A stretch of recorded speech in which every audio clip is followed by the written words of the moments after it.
I have the honor to welcome Ambassador Chas Freeman. I won't repeat the extensive list of Ambassador Freeman's storied diplomatic career. You can find it in our booklet.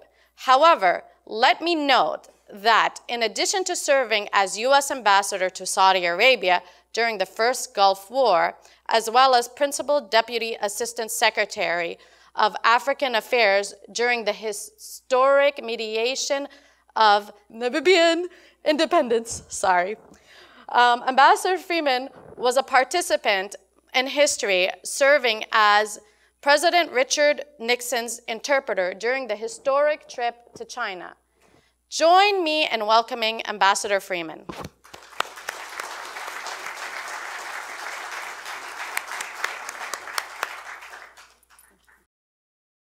Thank you very much, Dania. I'm up on a slightly raised platform, which reminds me of a friend who won the Nobel Prize for Chemistry. He was a very good friend of the late Linus Pauling, who, as you know, won 2 Nobel Prizes, one for chemistry and one for peace. And when Linus was in his 90s, my friend asked him, "What's the secret of long life?" And he expected to hear a lecture on vitamin C. Instead, Pauling immediately answered, "Never let go of the handrail." There is no handrail. Dania, you've given a speech that I wish I had given, a description of the Gulf. I think there is a rhythm in the affairs of men, a pattern shaped by enduring interests. It echoes through the ages. So it's no surprise that empires and external great powers have regularly found themselves drawn to the Red Sea, Arabian Peninsula, and Persian Gulf region. Afro-Asia is where Africa, Asia, and Europe come together. It is where modern man first exited Africa to populate the world. It is the mother of all strategic choke points. From time to time, the region has dominated markets for specific commodities in great demand, like perfumes, pearls, and petroleum. And for 15 centuries, its holy cities have been the destinations for pilgrimage by the world's Muslims. Rome looked to the region for frankincense and myrrh, which were essential to its funeral practices. Early in the 7th century, Afro-Asia was united under Islam. Zealous Muslim warriors then exploded outward, creating an Arabic-speaking empire that stretched from Central Asia across North Africa to the Iberian Peninsula. This Arabian awakening led to the creation of a vastly more populous Islamic domain, which in 637 embraced Iran, and in time much of sub-Saharan Africa and South and Southeast Asia. Those Arabs who emigrated with the conquest prospered. Those who remained in the Afro-Asian region for the most part did not. It's true that for a millennium, the silk and spice trade between Europe and Asia was monopolized by Arab and Persian traders acting independently, or for a century or so as under the Mongols. Nevertheless, the great centers of Arab and Islamic civilization were not in its Afro-Asian epicenter. In 1414, China reached out directly to the region as the first of 3 great Chinese fleets arrived to buy pearls, fine horses, and precious gems in Hormuz. In 1507, seeking to flank the Ottoman Empire and monopolize the Indian Ocean spice trade, the Portuguese took Hormuz and Muscat. Soon thereafter, they garrisoned Bahrain and other trading centers in the Gulf. In response, the Ottomans pushed south into Al-Hassa, now Saudi Arabia's eastern province. A decade of fierce skirmishing between Turks and Portuguese followed. Regional powers reacted to the increasing foreign pressure in their midst. Safavid Persia took Bahrain from Portugal in 1602. As the 17th century proceeded, Oman expelled the Portuguese from its territory and built an empire spanning the Indian Ocean. But the power of Iran continued to grow, as did that of the first Saudi state, established near Riyadh in 1744. As the Saudis expanded from the Arabian interior, the Persians captured Muscat, throwing the Omani Empire into disarray. By the early 19th century, Britain had recognized Iran as the sovereign authority in the Persian Gulf, and the Ottomans had invaded Arabia from Egypt to overthrow the Saudis and contain Wahhabi fanaticism. As this happened, the British were swallowing up India. British shipping in the Indian Ocean expanded apace. The raids of the so-called pirate kingdoms in the southern coast of the Gulf, present-day Bahrain, Qatar, and the United Arab Emirates, threatened British India's strategic lines of communication. Efforts to suppress this piracy came to naught. In 1819, a massive British-commanded Indian force crushed the formidable Qasimi Emirate of Ras Al Khaimah with help from its Qatari and Omani rivals. The Raj had effectively dominated the Gulf.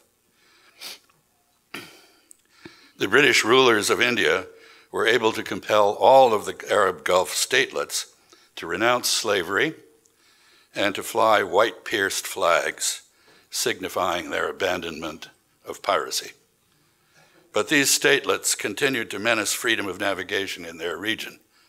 In 1835, Britain intervened to broker an uneasy truce between the 10 warring emirates of the Gulf, which were thereafter known as the Trucial States.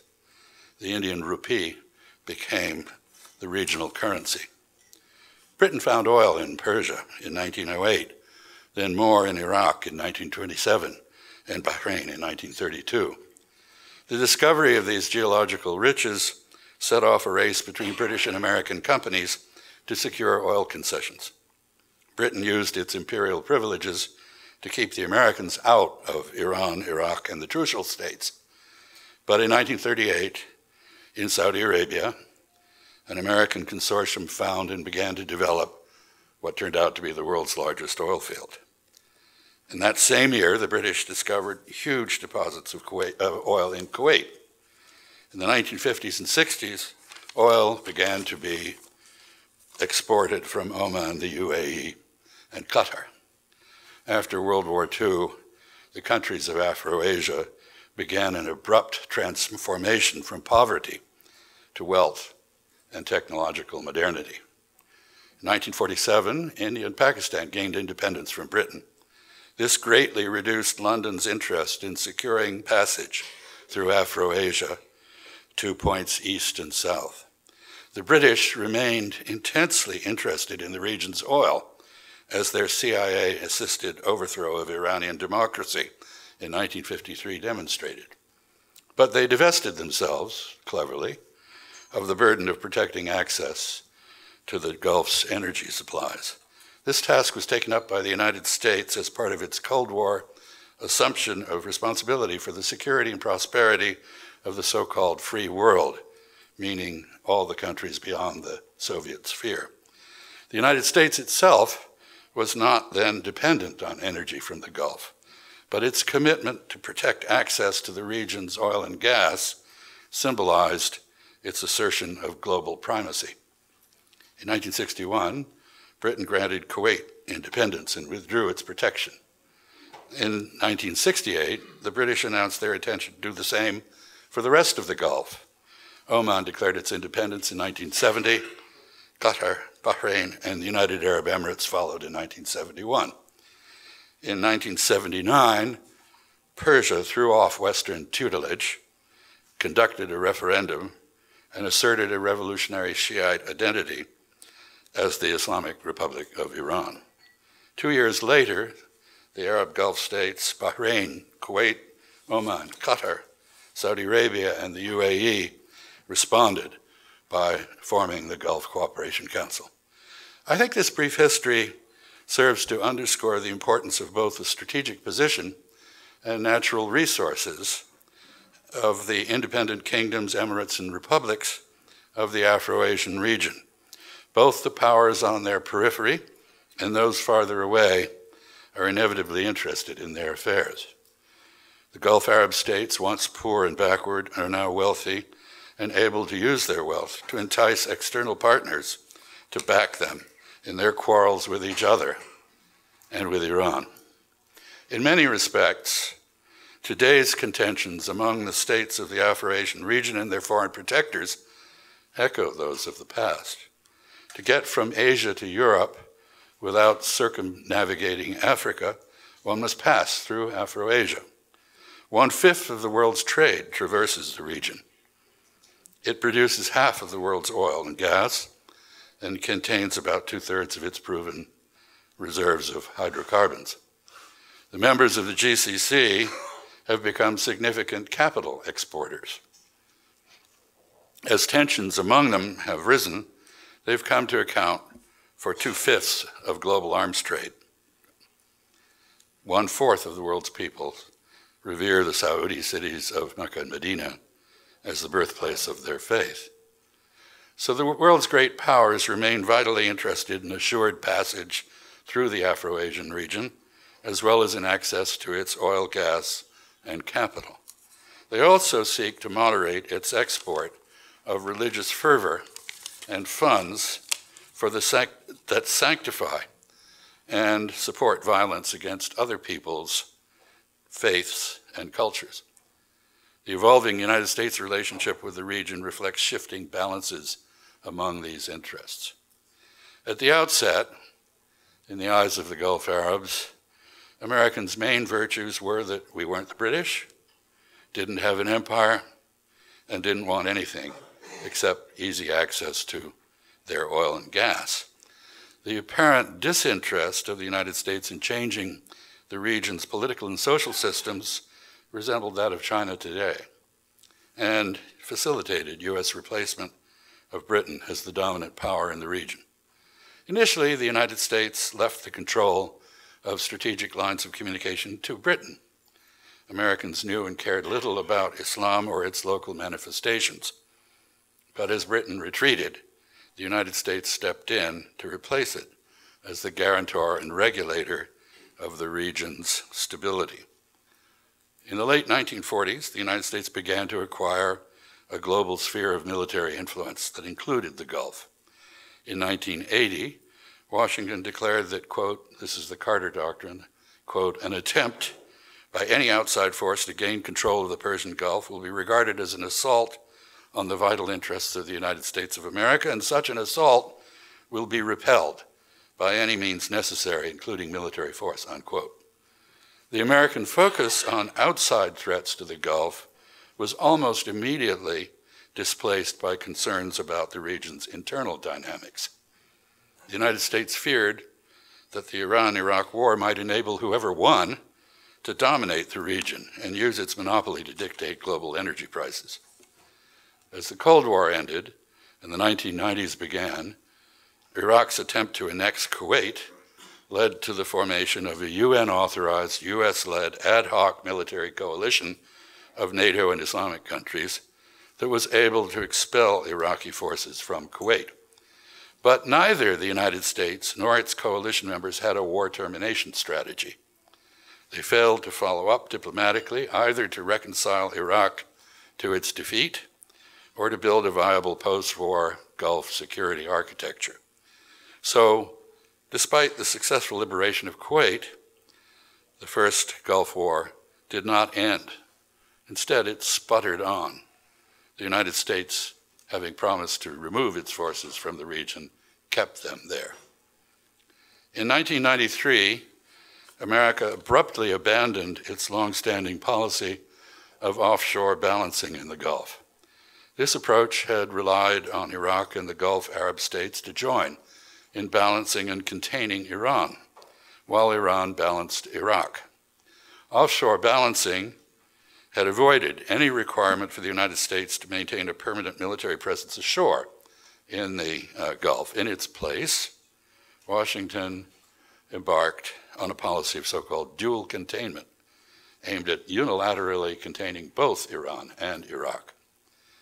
Dual containment significantly raised the cost to the United States of assuring stability in the Gulf. It required American troops to be stationed there to the extent possible at the expense of the countries that hosted them. The Gulf Arab countries accepted dual containment without enthusiasm. Iran saw it as a threat, but Israel welcomed it. After all, as its authors intended, it established a permanent US-manned defense perimeter and tripwire between Israel and its two most capable regional opponents, Iran and Iraq. The substantial ongoing US military presence in the Gulf irritated ordinary people in the region, especially in Saudi Arabia, where it was resented by both religious zealots and ordinary welfare recipients whose benefits were reduced in order to pay for the American presence. This irritation, joined with Arab backlash against US support for Israel's ongoing oppression and dispossession of Palestinian Arabs, helped stimulate the traumatic terrorist attacks on the United States of 9/11. Increasingly thereafter, force protection requirements have driven US policies and relationships in the region. After 9/11, Islamophobia quickly became as American as the Ku Klux Klan. No longer facing a great power rival for influence in Afro-Asia, the United States began to pursue an expanding list of exclusively American agendas, including ill-considered calls for democratization and other efforts to impose contemporary Western values on Gulf Arab societies. In 2001 and 2003, the Gulf became the staging area for poorly planned American invasions, occupations, and pacification efforts in Afghanistan and Iraq.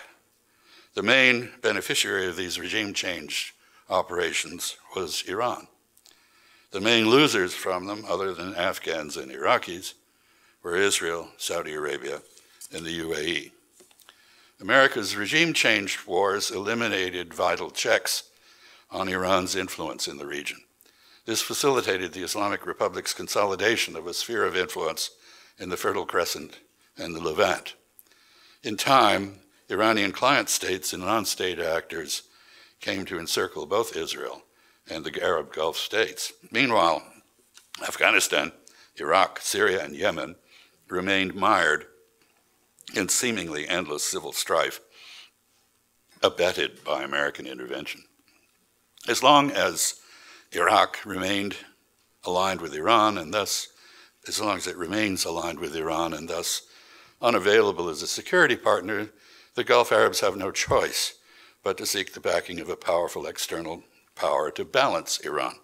The only country now capable of projecting enough force to the Gulf and to deter and defeat Iran is the United States. But the Gulf countries have come to see Americans as demanding but unreliable partners. Like others in West Asia, North Africa, and elsewhere, they are hedging against over-reliance on Washington. Since the US launch of its global war on terror, sort of a strange thing, in 2001, the institutionalization of Islamophobia in America and repeated demonstrations of American fickleness as successive governments in Egypt have been overthrown, the United States has carried a lot of awkward baggage in the Middle East. The Trump administration's Muslim visa bans and something-for-nothing appeasement of Israel have added to this awkwardness. America's erratic treatment of Iraq's and Syria's Kurds has reinforced the judgment of Arab rulers that it's unwise to rely on the United States. Meanwhile, the importance of transit through Afro-Asia to the global economy and its great powers, including the United States, has, if anything, increased.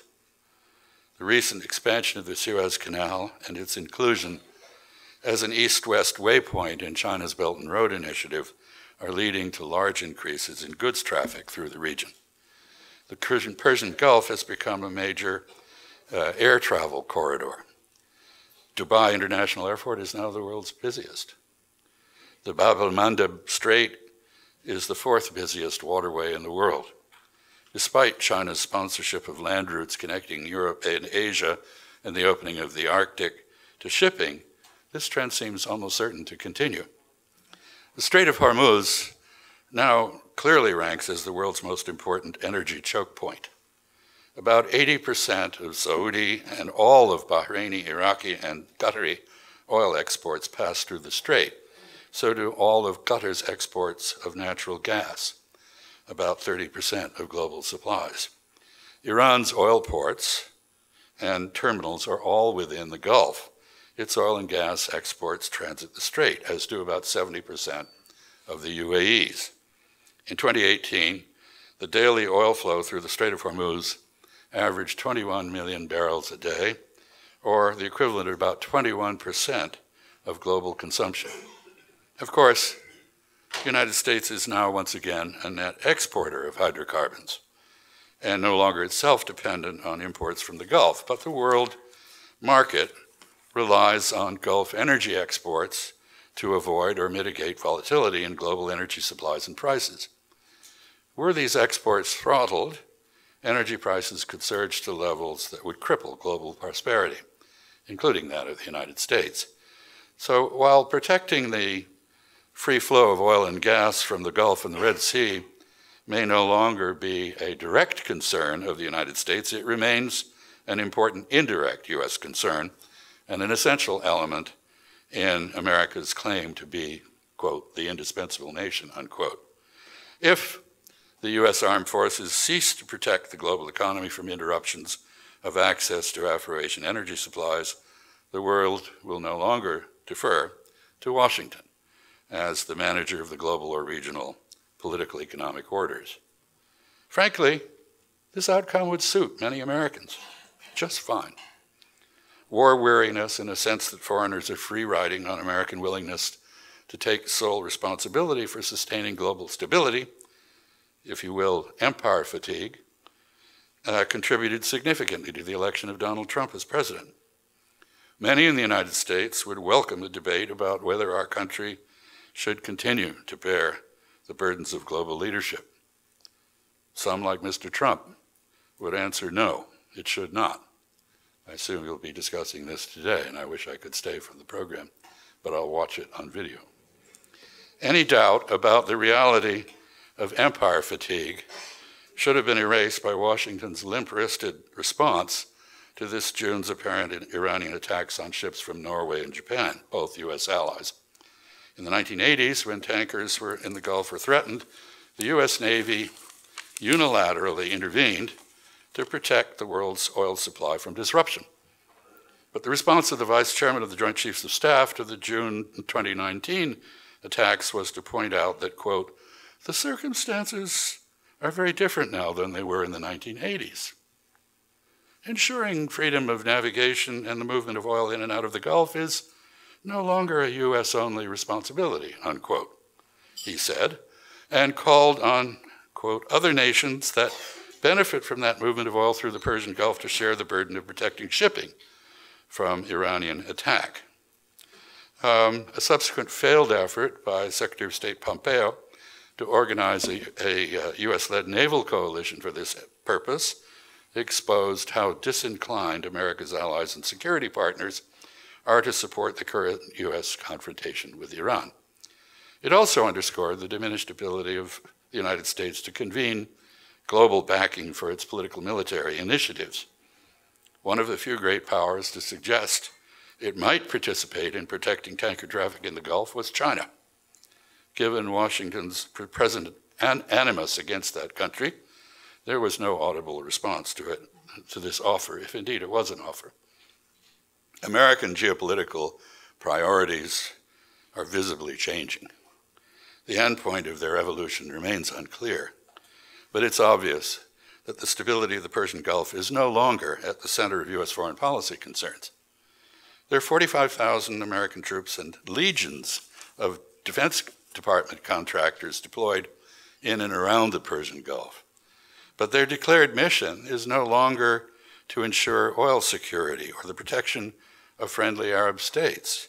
Increasingly, their presence is justified as menacing putative Iranian nuclear programs, which may or may not exist, defending Israel against Iran, combating Islamist terrorism, or denying influence to China and Russia, with which all of the states of the region, whether Arab or Persian aligned, nevertheless have burgeoning relationships. Thanks largely to coordinated Israeli, Saudi, and Emirati pressure on the United States to aggressively oppose Iran and its proxies, America's confrontation with Iran has escalated. Its policies of, quote, maximum pressure, unquote, on Iran, now resemble those that panicked Japan into attacking Pearl Harbor in 1941. The United States has no dialogue with Iran that might influence its decisions. And America's muddled response to the recent attacks on Saudi Arabia's oil industry and facilities was followed by an abrupt abandonment of Syria's Kurds. Not surprisingly, the Arab Gulf states are stepping up their efforts to reduce reliance on American diplomacy and military power projection to defend them, increasing their purchases of weaponry, diversifying their international economic and arms procurement relationships, building their own military industries, and exploring rapprochement with Iran. They have largely ceased to defer to the United States in formulating their policies and managing their relations with other great powers like China, India, and Russia. They see themselves as increasingly on their own. The recent attacks on Saudi oil facilities in Abqaiq and Qais illustrate the vulnerability of Gulf Arab societies to foreign or terrorist attack. Their prosperity depends on the production and export of oil and gas. Their viability as societies depends on their ability to desalinate water. Imagine the consequences if the attacks had focused on desal rather than on oil facilities. Security anxieties in the Arab Gulf countries have been aggravated by divisions over Iran and future models of governance of Sunni Muslim societies. These have split the GCC and suspended most political, military, and economic policy coordination among its members. The UAE and Saudi Arabia do not accept that Qatar's geographic situation dictates that it maintain a stable relationship with Iran. Abu Dhabi and Riyadh consider the Muslim Brotherhood a terrorist movement. Doha is aligned with Ankara in support of the Brotherhood and other democratic Islamist movements like Hamas. To Iran's delight, the Emiratis and Saudis remain engaged in a largely ineffectual blockade of Qatar. Meanwhile, the United States is making no apparent effort to help the GCC reunite, though it has somewhat inanely continued to call for some sort of Arab NATO built on the GCC. Meanwhile, Iran has proposed a region-wide pact to combat terrorism, advance cybersecurity, protect energy production and exports, and assure freedom of navigation. Neither of these proposals has any real prospect of success. But risk reduction is now an imperative. The best that might be hoped for is that all sides might agree to a temporary stand-down from their violent confrontation, as was the case with the British brokered truce of 1835.